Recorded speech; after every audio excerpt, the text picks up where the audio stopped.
Salut à tous, ça fait longtemps qu'on n'a pas posté de vidéo et je me suis dit que ce serait peut-être bien d'en poster un peu plus et de passer un peu moins de temps au montage. Donc là je suis dans mon ferry, je rentre à la maison un peu tard, donc je pourrais pas aller surfer, mais on est toujours en Australie. Donc pour ceux qui nous ont suivis avant, en gros on a pris un congé sabbatique. On a fait plusieurs destinations et ensuite on est arrivé en Australie pour une grande course, pour un petit Ironman, et ensuite on a essayé d'y rester et donc pour l'instant on y est toujours, donc ça veut dire qu'on y arrive pour l'instant. Et donc je voulais parler un peu justement d'un sujet que beaucoup de personnes m'ont posé, donc qui est comment s'installer en Australie. Et donc aujourd'hui, je ne suis pas un expert sur l'expatriation en Australie, mais je peux juste vous raconter notre histoire. Nous, comment on s'y est pris, et ça s'est plutôt bien passé jusque-là. Je vous raconterai que c'est pas encore terminé. Donc, la première étape, si vous voulez vous installer en Australie, je pense que c'est de connaître l'Australie. Et donc, si vous ne connaissez pas l'Australie, je pense que c'est assez compliqué de dire je vais aller m'installer là-bas. Donc, j'ai envie de dire, la première étape, c'est de faire un voyage en Australie. Donc, nous, on trouve que la meilleure solution, en fait, c'est de prendre un très long voyage, donc un congé sabbatique comme nous, une année sabbatique, et de venir découvrir l'Australie. Donc, juste pour petite info, notre expérience, elle va plus correspondre à des personnes qui ont déjà travaillé avant. Si vous êtes étudiant ou en fin d'études, c'est beaucoup plus facile. Vous partez faire des études en Australie ou vous faites une année de césure en fin d'études et puis c'est parti. Pour ceux qui ont déjà un travail, je pense que le plus simple c'est de faire une longue pause, parce que vous allez voir, vous allez avoir besoin de temps pour pouvoir vous installer ici. Donc, première étape, découvrez l'Australie. Si vous ne l'avez pas fait en voyage court, moi je vous conseille un congé sabbatique, une année sabbatique. Vous arrivez en Australie, et donc nous ce qu'on a fait en fait, c'est qu'on avait prévu un peu les 5 grandes villes où on rêvait de vivre. Donc San Francisco, Vancouver, Sydney, Auckland. Et on est passé par Hawaï, mais ça n'a rien à voir. Et donc en fait, notre rêve ultime, c'était Sydney. Donc on s'est dit, on va terminer par Sydney. Et ensuite, on aura plusieurs mois sur place, sans rien de prévu, pour pouvoir essayer de rester en fait. Et donc, ce que je vous conseille, voilà, c'est que vous prenez une année sabbatique. Si vous prenez congé sabbatique, par exemple, en France, c'est 11 mois. Vous voyagez, vous profitez pendant 7 mois et vous laissez 4 mois à Sydney pour voir ce qui se passe. Parce que si vous ne laissez pas de temps sur place, je vous le dis tout de suite, vous allez rentrer chez vous et vous allez avoir beaucoup de regrets parce que vous n'aurez pas eu assez de temps. Première étape, voyager. Deuxième étape, laissez-vous du temps sur place pour vraiment voir déjà, si ça vous plaît, et deux, vous laissez du temps pour trouver un travail et un visa. Donc ça, c'est la deuxième étape. La troisième étape, ça va être d'avoir un visa pour pouvoir travailler. Donc ça, au début, c'est assez simple si vous avez moins de 31 ans. Donc moi, ce que j'ai fait en fait, c'est que j'ai pris un Working Holiday Visa. Donc en gros, c'est un visa qui vous donne le droit de travailler en Australie pendant 1 an si vous avez entre 18 et 31 ans. Donc si vous avez ce visa-là, qui est très facile à avoir, ça prend quelques minutes sur internet. Alors après, moi j'ai vécu au Brésil avant, donc j'ai dû faire des examens médicaux. Donc ce que je vous conseille, c'est de postuler, si vous êtes éligible, de le faire longtemps avant pour être sûr que vous n'avez pas des examens médicaux à faire, parce qu'après ça peut prendre plusieurs semaines. Donc il ne faudrait pas que ça soit trop tard avant de partir en voyage. Donc, moi en gros ce que j'ai fait, c'est que j'ai postulé pour le Working Holiday Visa. Ensuite, comme j'étais au Brésil, ils m'ont demandé de faire des contrôles supplémentaires, donc j'ai dû dépenser en plus, je ne sais plus le prix exact, ça doit être 300 ou 500 € le Working Holiday, plus 300 € d'examens médicaux. Et en fait, je me suis retrouvé. Ensuite, j'avais mon papier et le visa s'active que au moment où vous entrez dans le pays. Et donc ensuite, on arrive en Australie. Et au début, je savais pas trop si j'ai l'utilisé. Et je vous le dis tout de suite, si je l'avais pas eu, on ne serait pas là aujourd'hui. Donc c'est toujours bien d'avoir un visa pour pouvoir travailler. Pourquoi? Parce qu'ensuite, on a fait notre voyage, on est resté 3 mois, on a fait un road trip de 3 mois. Et ensuite, on s'est dit, allez, on va essayer de rester. Et donc là, il fallait trouver un travail. Et donc un travail, si vous n'avez pas de visa de travail, c'est juste interdit de travailler. Donc c'est assez simple, c'est aussi simple. Moi, ma femme Nathalie, elle n'avait pas de Working Holiday Visa, elle n'avait pas le droit, presque même pas le droit de chercher en fait. Parce qu'en gros, tout le monde lui disait non parce qu'elle n'avait pas le droit de travailler. Donc en fait, la stratégie du Working Holiday Visa, c'est de rentrer dans une entreprise, de voir, ils vont voir que ça se passe bien, Et ensuite, le but c'est de se faire sponsoriser. Sponsoriser, ça veut dire quoi? Ça veut dire qu'en gros la boîte va se porter garant et va payer votre visa et pour une durée de 2 ou 4 ans. Donc c'est ce qui s'est passé pour moi. En gros, j'ai cherché un travail. Et donc, premièrement, comment j'ai cherché un travail? Donc déjà, il faut savoir que le marché australien, donc la première bonne nouvelle, c'est qu'il n'y a pas de chômage. En gros, si vous avez un visa, c'est assez facile, à part pour les jobs, qui sont là. Si vous travaillez à Bondi sur la plage, dans la restauration, là vous êtes en compétition avec beaucoup de backpackers. Mais sur les jobs plutôt qualifiés, donc moi par exemple je suis en supply chain, tout ce qui est approvisionnement, logistique, achat. Voilà, dans ce domaine-là, il n'y a pas de chômage, donc si vous avez un visa, vous trouvez. Le problème, c'est que le visa, Working Holiday Visa, n'est pas un vrai visa. Généralement, les entreprises sont assez réticentes pour recruter ce genre de visa en contrat permanent parce qu'elles ne le connaissent pas. Donc, la première étape, ça va être de trouver une entreprise qui accepte de vous prendre pour un contrat court, ce qu'ils appellent les contracts.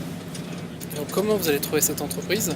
Il faut savoir que le marché anglais est structuré autour d'agences de recrutement, beaucoup moins qu'en France notamment.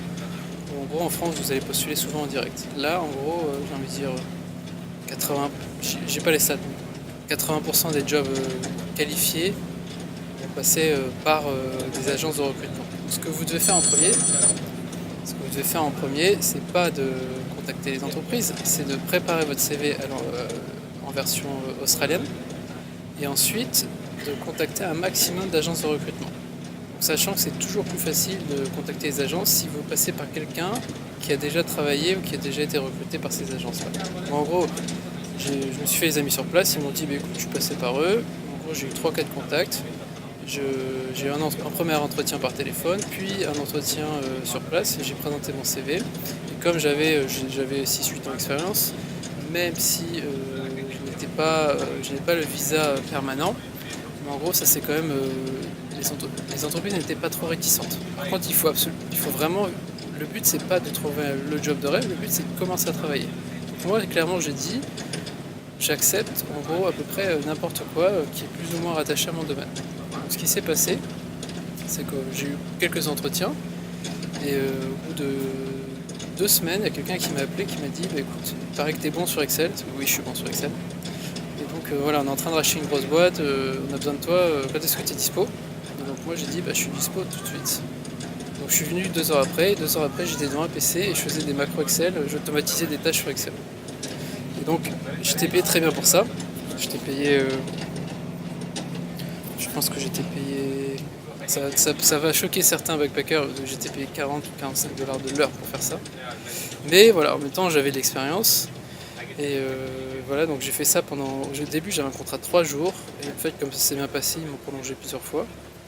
Et donc à force de me prolonger, à un moment, donc ils m'ont mis sur un plus gros périmètre, donc je faisais plus que du SL mais je m'occupais de plusieurs marques. Et à un moment, quelqu'un a démissionné, parce que beaucoup de personnes démissionnaient comme c'était assez tendu au boulot, enfin tendu version australienne, donc je pouvais pas aller surfer le soir. Et donc en gros mon manager a démissionné, ils m'ont demandé si je pouvais les remplacer, sachant que j'avais déjà une expérience de manager, de supply chain manager en gros en Australie. Donc en gros ça s'est fait assez rapidement pour moi.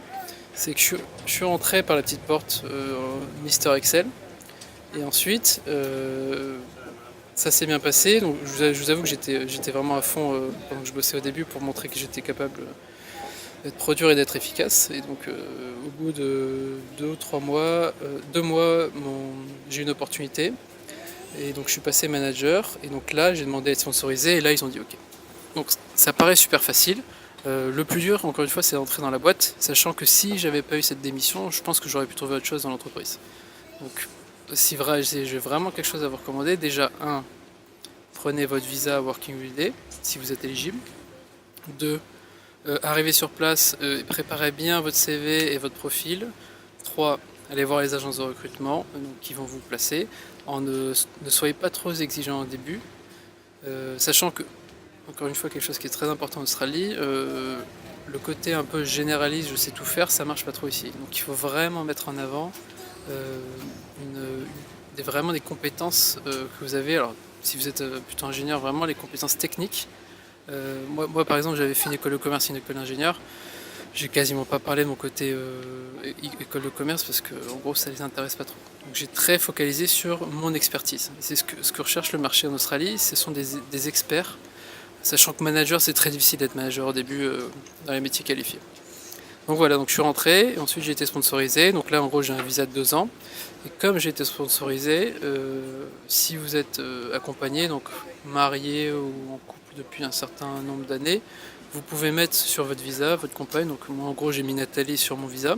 Et ensuite elle a eu le droit de travailler. Elle a eu le droit de travailler avec son visa. Et donc maintenant elle ensuite, comme elle avait un visa elle qui n'était pas dépendant d'une entreprise, elle a trouvé très facilement. Parce qu'encore une fois il n'y a pas de chômage ici. Et donc maintenant voilà on est bien tous les deux. On habite à Manly Beach. Je vais bosser en ferry. Mon ferry arrive d'ailleurs à Manly Beach, il est un peu tard. Je peux pas pouvoir aller surfer. Et voilà, et donc maintenant on a un métier tous les deux. Ensuite, la dernière étape, c'est de passer résident permanent. Parce que là, mon problème aujourd'hui, c'est que je dépends complètement de l'entreprise. Donc si mon entreprise me vire ou si je démissionne, on perd tous les deux notre visa, on doit partir dans les 60 ou 90 jours du pays. Donc c'est quand même assez précaire et on n'a pas non plus accès au système de santé australien. Donc c'est ce qu'appelle Medicare. Donc en gros, tant que vous n'êtes pas résident permanent, eh bien vous n'avez pas le droit vous n'avez pas accès à tous ces services-là. Donc c'est pour ça que nous on a postulé un skill visa qui nous permettra peut-être de pouvoir y avoir le droit. Donc là la vidéo est déjà assez longue, je ne vais pas rentrer dedans. On a postulé il y a déjà 6 ou 7 mois, les conditions se sont durcies pour l'obtention de ces visas là. C'est très compliqué, ça n'arrête pas de changer.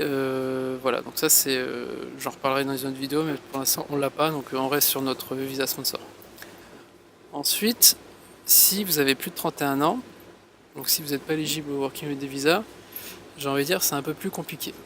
Parce que là, le plus dur c'est comment vous allez pouvoir montrer ce que vous valez. Je sors du ferry.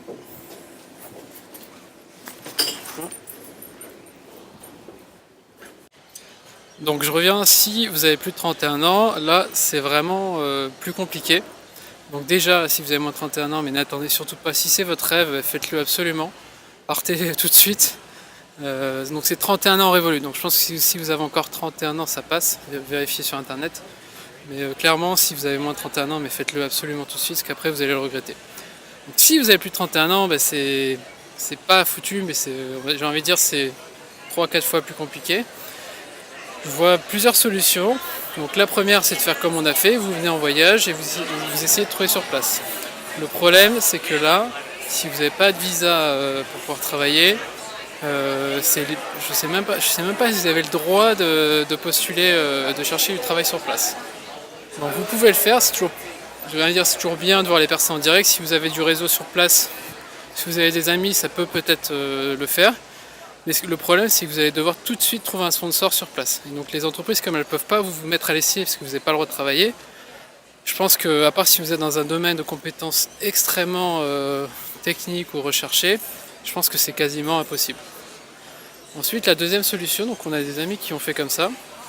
Ce qu'il faut, c'est que vous postulez directement pour la résidence permanente. Donc nous, ce qu'on a fait ici, vous pouvez le faire depuis l'étranger. Et donc là, en gros, pour postuler pour résidence permanente, il faut, c'est joli, hein, hop.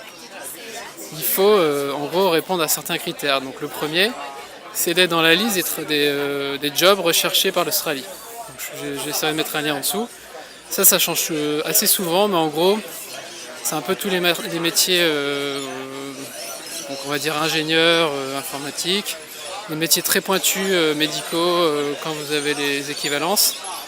Et les métiers vraiment très, donc tout ce qui est artisanat, donc carpentier, je crois coiffeur, il était à une époque. En gros, vous avez 220 jobs. Si vous êtes dans la liste, c'est déjà la première étape.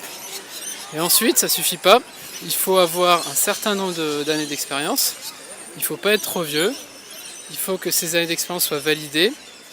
Et il faut aussi passer un test d'anglais qui va en gros vous dire un test d'anglais où il faut un score minimum pour avoir un certain nombre de points. Et ensuite, il y a un système de points. Donc en gros, si vous avez beaucoup de points, vous pouvez postuler et ensuite vous êtes appelé. Et tout ça, ça coûte très cher. Et ça prend, j'ai envie de dire, 8 à... On va dire, ça prend 1 an. Donc ça, vous pouvez le faire. On a des amis de Chine qui l'ont fait comme ça. Et donc ils l'ont fait depuis la Chine. Et ils sont arrivés ici, ils avaient déjà la résidence permanente. Donc là, c'était parfait, parce que si tu as la résidence permanente, eh bien, t'as plus besoin... Enfin, tout est facile, parce que tu peux trouver un boulot très rapidement. Sachant que c'est quand même très compliqué à voir, parce que, bien sûr, il faut être jeune, mais pas trop. Il faut avoir beaucoup d'expérience, il faut être très bon en anglais. Et il faut pas être trop vieux, enfin, il faut avoir beaucoup d'expérience en étant jeune. Donc c'est assez compliqué à voir. Nous, on a postulé, et on ne sait pas si on l'aura un jour. Donc ça, c'est la deuxième solution. Et la troisième, donc j'ai une amie qui est à Melbourne. Et donc elle s'est faite en gros expatriée par son entreprise qui était en France. Donc ça, j'ai envie de dire, c'est la plus facile. Et donc ça, en gros, troisième solution, trouver une entreprise qui vous envoie, que vous trouvez en France, enfin n'importe où vous êtes, dans quel pays vous êtes, et qui vous expatrie en Australie. Encore une fois, l'Australie, c'est pas un gros pays, donc généralement il n'y a pas beaucoup de postes. Et généralement, tout le monde a envie d'aller en Australie, parce que l'Australie, c'est quand même vachement sympa. Donc voilà pour les... si vous n'avez plus de 31 ans, je reviens pas sur la partie étudiante, parce que c'est pas mon... Je l'ai pas fait comme ça. C'est quand même beaucoup plus simple étudiant, mais il faut quand même avoir un peu tout de côté et bosser... aller bosser pas mal, parce qu'en gros, vous n'avez sûrement pas de thunes. Nous, on avait un peu d'économie. D'ailleurs, c'est le dernier point que je voulais parler. L'Australie coûte super cher. Et donc clairement, si vous prévoyez de rester plusieurs mois, c'est super cher. Nous par exemple, notre appart, une chambre, on paye 400 € par semaine. Donc on est bien placé, on est à côté de la mer. Sachant qu'une chambre pour deux bien placée, ça va coûter au moins 200 € par semaine. Donc comptez par mois, ça va super vite, tout est cher, les transports sont chers, le visa coûte cher. Donc les visas... En gros, vous allez très bien gagner votre vie si vous avez un visa. Moi, aujourd'hui, on gagne plutôt bien notre vie par rapport à l'Europe. On va dire qu'on gagne... Le salaire moyen, je pense qu'il est 40 ou 50% plus élevé. Par contre, vous devez tout payer. Donc, la santé, les transports sont beaucoup plus chers. Rien n'est subventionné. Donc, prévoyez un bon matelas avec vous pour pouvoir, en gros, survivre et ne pas devoir tout de suite repartir en France ou dans le pays où vous êtes. Donc, voilà. Et dernier point qui est important aussi, comme vous ne savez pas encore si vous allez rester, moi ce que je vous conseille, c'est de ne pas aller habiter au fin fond de nulle part, même si ça coûte un peu plus cher, parce qu'au moins si vous n'arrivez pas à rester, vous aurez vécu quelques mois à voir de la plage. Donc voilà, moi je pense que ça vaut le coup quand même de vivre le rêve australien, que ce soit 1 ou 2 mois ou 10 ans. Nous on verra combien de temps on reste, je vois plus rien ici. Je vous conseille au moins de rester, de vivre dans un endroit sympa, quitte à être en colocation, ou de ne pas avoir beaucoup de place chez soi. Voilà, donc voilà pour s'installer en Australie. C'était un peu à l'arrache, pas trop de lumière, parce je rentre un peu tard. Moi ce que je vous conseille en tout cas, c'est si vous y croyez, si ça fait partie de vos rêves, faites-le, tentez-le. Ce qui est le plus important, je pense, c'est de ne pas avoir de regrets. Et voilà, si au moins vous avez tenté, vous n'aurez pas de regrets. Si vous en rêvez toute votre vie mais vous ne le faites jamais, je pense que vous aurez un regret un jour. Donc j'ai envie de dire, tentez-le. Et si vous avez des questions ou si vous voulez que je rentre plus dans le détail dans certains points, n'hésitez pas à me mettre en commentaire et j'essaierai d'y répondre, même si je ne suis pas un expert en immigration. On commence à être pas mal avec Nathalie à force d'essayer de rester. Voilà, et bien écoute, à très vite, et puis en attendant, voyagez bien, ciao ciao.